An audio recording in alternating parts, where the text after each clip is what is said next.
तो आज की इस वीडियो में हम भारत के प्रमुख मार्शल आर्ट्स के बारे में पढ़ेंगे और सिर्फ 14 मार्शल आर्ट्स आपको पढ़ने हैं। इन्हीं में से आपको एक क्वेश्चन देखने को मिल जाएगा, तो ये फ्री के नंबर हैं। आजकल एग्जामिनर मार्शल आर्ट से बहुत से क्वेश्चन पूछ रहा है और एक क्वेश्चन आपको इस टॉपिक से जरूर देखने को मिलेगा। बस 14 मार्शल आर्ट्स आपको पढ़ने हैं, इन्हीं में से बार बार रिपीट हो रहे हैं और इस टॉपिक से एक प्रश्न आपको जरूर मिल जाएगा। अभी एनटीपीसी के एग्जाम हुए थे, बार बार ये टॉपिक पूछा जा रहा था, तो मैंने सोचा इस टॉपिक पर भी वीडियो बना दूं। तो चलिए बिना देरी किए हुए वीडियो को शुरू करते हैं। तो चलिए वीडियो की शुरुआत करते हैं। तो पहले हम ये जान लेते हैं कि आखिर मार्शल आर्ट्स कहते किसे हैं। तो मार्शल आर्ट्स का मतलब युद्ध की कला से है। सभी मार्शल आर्ट्स का एक समान उद्देश्य होता है। तो इसका उद्देश्य क्या होता है? खुद की या दूसरों की किसी शारीरिक खतरे से रक्षा करना, ये मार्शल आर्ट्स का उद्देश्य होता है। तो मार्शल आर्ट्स कोई वास्तविक युद्ध नहीं होता, बल्कि ये एक युद्ध कला का प्रदर्शन होता है। इसे हम आभासी युद्ध कह सकते हैं। तो मार्शल आर्ट्स कोई वास्तविक युद्ध नहीं होता, ये बल्कि एक युद्ध कला का प्रदर्शन होता है। तो अलग अलग राज्यों के अलग अलग मार्शल आर्ट्स होते हैं और यही एग्जाम में पूछे जाते हैं। तो चलिए अब हम एक एक करके जो राज्यों के मार्शल आर्ट्स हैं उनके बारे में पढ़ते हैं, जो एग्जाम में आजकल पूछे जा रहे हैं। तो चलिए अब हम आगे देखते हैं। तो सबसे पहले हम देखते हैं गतका। ये पंजाब का मार्शल आर्ट्स है, आपने सुना भी होगा इसके बारे में, बहुत ही प्रसिद्ध है। तो गतका मार्शल आर्ट्स कहाँ का है? पंजाब का है। पहले हम इसकी कुछ विशेष बातें देख लेते हैं, उसके बाद देखेंगे कि इसे याद कैसे करना है। तो आपसे एग्जाम में यही पूछा जाएगा कि बताइए गतका कहाँ का मार्शल आर्ट्स है, यानी कि गतका कहाँ का युद्ध कला है। तो ऑप्शन में दिया होगा, राज्य अलग अलग दिए होंगे, तो आपको सही ऑप्शन टिक करना होगा। तो आपको या तो युद्ध कला दिया होगा या राज्य दिया होगा और पूछा होगा कि इस राज्य की कौन सी युद्ध कला है। तो आपको बस युद्ध कला के बारे में पता होना चाहिए। तो गतका पंजाब का युद्ध कला है, पंजाब का मार्शल आर्ट्स है। तो गतका एक सिखों की पारंपरिक युद्ध कला है और इसमें तलवारबाजी के अलावा तरह तरह के हथियार चलाने का प्रदर्शन किया जाता है और वर्तमान में भी सिखों के धार्मिक उत्सवों में इस कला का शस्त्र संचालन प्रदर्शन किया जाता है, गतका का। तो गतका कहाँ का मार्शल आर्ट्स है? पंजाब का। तो इसे हम कैसे याद करेंगे? तो देखिए गतका के पीछे क्या है? तका। तो तका को हम रिलेट करेंगे टका से, टका। और पंजाब के पीछे क्या है? जाब। तो पंजाब के पीछे है जाब और जाब को हम रिलेट करेंगे जॉब से। तो ये एक ट्रिक है जिससे आप इसे रिलेट कर सकते हैं। तो गतका के पीछे है टका और पंजाब में है जॉब। तो अक्सर आपको बड़ों से ये ताना सुनने को मिलता होगा ना कि अगर आपके पास कोई नौकरी नहीं होगी या आप कोई जॉब नहीं करोगे तो तुम्हें कोई 1 टका नहीं पूछेगा। तो इससे आप इसे रिलेट कर सकते हैं। गतका के पीछे है टका और पंजाब में है जॉब। तो अगर आपके पास जॉब नहीं होगी तो कोई आपको 1 टका नहीं पूछेगा। तो इससे आप इसे रिलेट कर सकते हैं। और वैसे भी अगर आपको ऐसे ही याद रहता है तो और अच्छा है। अब हम आगे देखते हैं। तो गतका के बाद है लाठी। और लाठी मार्शल आर्ट्स कहाँ का है? तो पंजाब और पश्चिम बंगाल दोनों का संयुक्त रूप से एक ही मार्शल आर्ट है, लाठी। पंजाब का भी हमने पढ़ा था, गतका भी है। तो पंजाब और पश्चिम बंगाल दोनों का ही मार्शल आर्ट है लाठी, याद रखिएगा।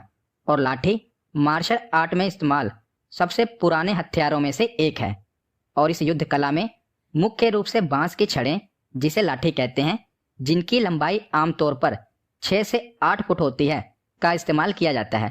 तो ये कुछ फैक्ट थे जो मैंने आपको बताए। आपसे एग्जाम में यही पूछा जाएगा कि लाठी किस राज्य का मार्शल आर्ट्स है। तो ये पंजाब और पश्चिम बंगाल दोनों का संयुक्त रूप से मार्शल आर्ट है, याद रखिएगा।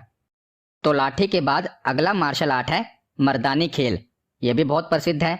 तो मर्दानी खेल कहाँ का मार्शल आर्ट है? तो ये महाराष्ट्र का मार्शल आर्ट है और मर्दानी खेल महाराष्ट्र का परंपरागत मार्शल आर्ट है। यह मराठों द्वारा सृजित एक शस्त्रों वाली युद्ध कला है और यह कला शस्त्रों, विशेषकर तलवारों पर केंद्रित है। कौन सा खेल है? मर्दानी खेल। तो इसे हम कैसे याद करेंगे कि ये महाराष्ट्र से है? तो देखिए जब भी महाराष्ट्र राज्य आता है तो बॉलीवुड दिमाग में आ जाता है और बॉलीवुड की एक फिल्म बनी है ना, मर्दानी। रानी मुखर्जी उसमें एक्ट्रेस हैं, लीड रोल में हैं। तो मर्दानी फिल्म बॉलीवुड में बनी है और महाराष्ट्र से हमें बॉलीवुड याद आता है। तो इसी से हम रिलेट करेंगे। जब भी मर्दानी आएगा आपके दिमाग में ये जरूर आ जाएगा कि ये महाराष्ट्र का मार्शल आर्ट है। मर्दानी कहाँ का मार्शल आर्ट है? तो महाराष्ट्र का है। बॉलीवुड से हम इसे रिलेट करेंगे। तो अगला मार्शल आर्ट है थोडा। थोडा मार्शल आर्ट कहाँ का है? तो ये हिमाचल प्रदेश का है और यह मार्शल आर्ट खेल और संस्कृति का एक मिश्रण है। लकड़ी का धनुष और तीर का इसमें इस्तेमाल किया जाता है और इस मार्शल आर्ट का प्रदर्शन एक खिलाड़ी के तीर अंदाजी के कौशल पर निर्भर करता है। तो इसमें धनुष और तीर का इस्तेमाल किया जाता है थोडा मार्शल आर्ट्स में। ये कहाँ का मार्शल आर्ट है? तो ये हिमाचल प्रदेश का मार्शल आर्ट है। याद रखिएगा, एग्जाम में पूछा गया है कि थोडा कहाँ का मार्शल आर्ट है, तो ये हिमाचल प्रदेश का है। इंपॉर्टेंट है, याद रखिएगा। उसके बाद है कलरी पाइटू। तो ये तो बहुत ही ज़्यादा इंपॉर्टेंट है और आपने बहुत बार सुना भी होगा। ये कहाँ का है? केरल का है और यह भारत का सबसे पुराना मार्शल आर्ट है। तो एग्जाम में ये भी पूछा जा सकता है कि भारत का सबसे पुराना मार्शल आर्ट कौन सा है? तो कलरी पाइटू ये भारत का सबसे पुराना मार्शल आर्ट है। तो कलरी और केरल रिलेट भी हो रहा है। तो आपको वैसे भी पता होगा कि कलरी पाइटू केरल का मार्शल आर्ट है क्योंकि ये बहुत ही प्रसिद्ध है। और कलारी एक मलयालम शब्द है जिसका अर्थ होता है एक विशिष्ट प्रकार का विद्यालय या व्यायामशाला या प्रशिक्षण कक्ष जहाँ पर मार्शल आर्ट को सिखाया जाता है और उसका अभ्यास किया जाता है। तो ये कलारी का मतलब है और इसी से बना है कलरी पाइटू। और इस कला को निहत्थे लोगों द्वारा अपनी आत्मरक्षा का एक साधन बनाया है और आज शारीरिक योग्यता हासिल करने के लिए इसका प्रयोग किया जाता है कलरी पाइटू का। तो एग्जाम में बहुत ही ज़्यादा इंपॉर्टेंट है, याद रखिएगा। एक ना एक शिफ्ट में ये जरूर पूछा जाता है कि कलरी पाइटू कहाँ का मार्शल आर्ट है? तो ये केरल का मार्शल आर्ट है और ये भारत का सबसे पुराना मार्शल आर्ट है, इसीलिए और इम्पोर्टेंट है। तो आगे है सिलंबम मार्शल आर्ट। ये कहाँ का है? तमिलनाडु का है और इसे याद रखना भी बहुत आसान है। कैसे? तो सिलंबम में क्या है? सिल और तमिलनाडु में क्या है? मिल। तो सिल और मिल ये दोनों आपस में रिलेट हो रहे हैं ना, तो इसे आप आसानी से याद कर सकते हैं। और सिलंबम तमिलनाडु का एक हथियार आधारित भारतीय मार्शल आर्ट है और इस मार्शल आर्ट का प्रयोग नकली लड़ाई एवं आत्मरक्षा दोनों के लिए किया जाता है। इस युद्ध कला में विभिन्न प्रकार की लाठियों का प्रयोग किया जाता है। तो लाठियों का इस्तेमाल होता है इस युद्ध कला में। तो सिलंबम युद्ध कला कहाँ की है? तमिलनाडु की है। इंपॉर्टेंट है, याद रखिएगा। तो अगला मार्शल आर्ट है थांग टा। इसे ह्योन लालोंग भी कहते हैं। तो थांग टा मार्शल आर्ट कहाँ का है? तो ये मणिपुर का है और बहुत बार रिपीट हुआ है। एक नेक्स्ट शिफ्ट में जरूर पूछा जाएगा। क्या नाम है इसका? थांग टा। तो थांग का अर्थ होता है तलवार और टा का अर्थ होता है भाला।